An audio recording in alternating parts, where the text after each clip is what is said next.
Before I take you into this story, let me ask you something. Have you ever found yourself drawn to someone you knew you shouldn't even look at twice? The kind of attraction that feels almost dangerous, not because it's wrong, but because it might uncover parts of yourself you thought were buried forever. That's exactly what happened to me the night I met my son's boss.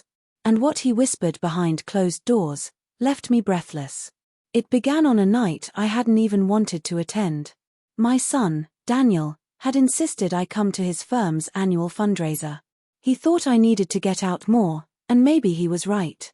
Still, I felt out of place walking into that grand ballroom filled with polished men and women in designer suits. Everyone seemed to glide through the room like they belonged. I clutched my small purse tighter, telling myself I'd just make an appearance, smile politely, and slip out early. But then I saw him. Mr. Nathaniel Hayes. Daniel had mentioned him countless times, how sharp he was, how respected, how impossible to impress. A man of influence, someone whose presence could tilt the entire mood of a room. I had expected someone cold, perhaps even intimidating. But nothing prepared me for the way his eyes caught mine. He was taller than most in the room, not movie star handsome, but magnetic. His dark eyes had a weight to them, as if they saw more than you wanted revealed. He rarely smiled, but when he did, just barely, it was devastating. And when he spoke, his voice was low and deliberate, every syllable chosen as if it mattered. I told myself not to stare, not to linger too long in his orbit. But it was too late. Even from across the room, I felt his presence threading through me. Every time I glanced up, his eyes were already on me, steady, unflinching, as though we were already in the middle of a conversation only the two of us understood. I spent most of the night pretending not to notice, yet feeling him everywhere. Later, after the crowd thinned, I escaped onto the terrace to breathe. The city glittered below, lights flickering like secrets waiting to be told. I thought I was alone until I heard his voice. "You don't really belong here," he murmured. I turned. He was closer than I realized, his presence filling the space between us. "And where do I belong?" I asked before I could stop myself. His gaze lingered, heavy and searching. "Somewhere no one asks you to dim your light." The words sank deep. For so long, I had only been Daniel's mother, a caretaker, a shadow in other people's stories. I had forgotten what it felt like to be seen not for what I did, but for who I was. I should have walked away. I didn't. When his hand brushed mine, it was hesitant, testing. I didn't pull back. His touch lingered, featherlight, almost reverent. "I shouldn't be doing this," he whispered. "Then why are you?" My voice trembled. His eyes flicked up, raw. "Because you don't see the man I show the world." "Then who do I see?" For a long moment, silence pressed between us, louder than words. He stepped closer, his presence overwhelming. "If you want me to stop, say it now." I didn't. And in that single, breathless choice, everything shifted. We didn't speak of it afterward. Not aloud. But the air between us was charged, no longer neutral. Every glance, every message carried an undercurrent that neither of us pretended away.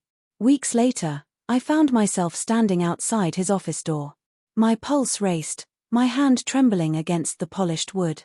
When I stepped inside, the silence wrapped around us, thick with everything we hadn't said. "I haven't stopped thinking about you," Nathaniel said, stepping forward.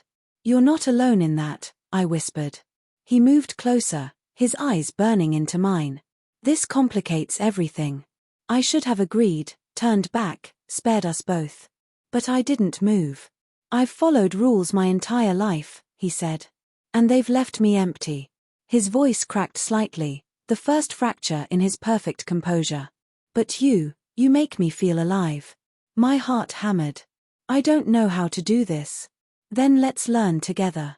His hand rose, tracing my cheek with unbearable gentleness. I closed my eyes, leaning into the warmth I hadn't allowed myself to crave in years.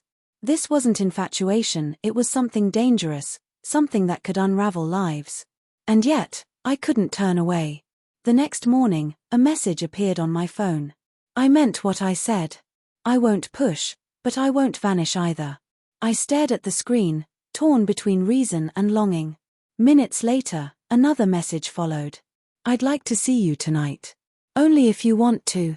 Logic screamed to run. To shut this down before it destroyed everything. But a softer voice whispered back, what if this is what you've been waiting for?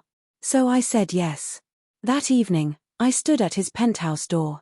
When Nathaniel opened it, it felt as though he had been waiting for me all his life. Inside, the space was elegant, clean lines, warm light, everything in order. Except us.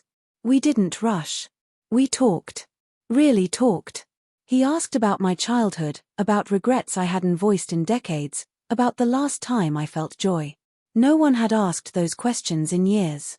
Somewhere between the laughter and the silences, our hands found each other, his fingers lacing through mine like they belonged there. I know this won't be easy, he said quietly, his gaze unflinching. But I'm tired of pretending what I feel isn't real. Neither do I breathed. It wasn't a promise. It wasn't a future. But it was truth. And as his lips finally brushed mine, slow and reverent, I realized something. I didn't have to keep running from what I wanted anymore. For the first time in years, I felt seen. Desired. Alive. And though I knew the road ahead would be anything but simple, I couldn't stop myself from wanting more. Because what Nathaniel Hayes said behind closed doors didn't just leave me breathless, it made me question everything I thought I knew about love, loyalty, and the kind of risks worth taking.